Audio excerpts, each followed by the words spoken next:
मावळ आणि खेड तालुक्याच्या ग्रामीण भागात शेतीचे गणित बिघडू लागले आहे. विद्राव्य खतांच्या दरवाढीने शेतकऱ्यांची कंबर मोडली आहे. उत्पादन खर्च वाढला आहे. आखाती युद्धामुळे निर्यात थांबल्याने नफा मात्र कमी झाला आहे. मावळ आणि खेड तालुक्यात मोठ्या प्रमाणावर फळं फुलबागा आहेत. तसेच येथील शेतकरी भाजीपाला पिके घेतात. मात्र आखाती देशातील युद्धांचा फटका खत पुरवठ्याला बसला आहे. त्यामुळे खतांच्या किमतीमध्ये वाढ झाली आहे. शेतकऱ्यांना या दरवाढीचा मोठा फटका बसत आहे.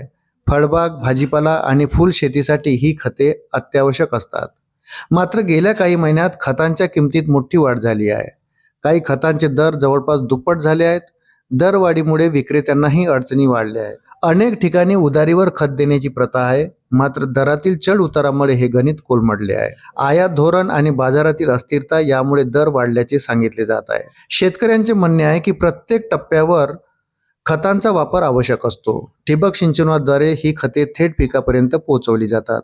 त्यामुळे उत्पादन वाढते.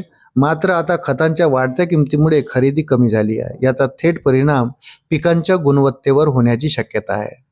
प्रशासनाने यामध्ये हस्तक्षेप करत खतांच्या दरावर नियंत्रण ठेवण्याची मागणी शेतकऱ्यांनी केली आहे. दर नियंत्रणात आणले नाही तर शेती व्यवसाय टिकवणे कठीण होईल अशी भीती व्यक्त केली जात आहे.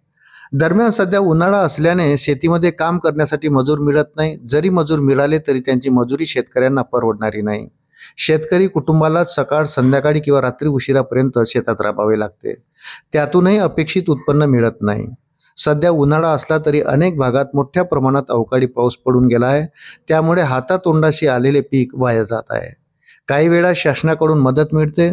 मात्र ती मदत उशिराने आणि अत्यंत तुटपुंजी असते. त्यात खताच्या दरवाढीने उत्पादन खर्च वाढला आहे. मात्र त्या तुलनेत नफा मिळत नसल्याने मावळातील शेतकरी अडचणीत सापडला आहे. अशाच नवनवीन अपडेटसाठी व्हिडिओला लाईक आणि चॅनलला सबस्क्राईब जरूर करा. धन्यवाद.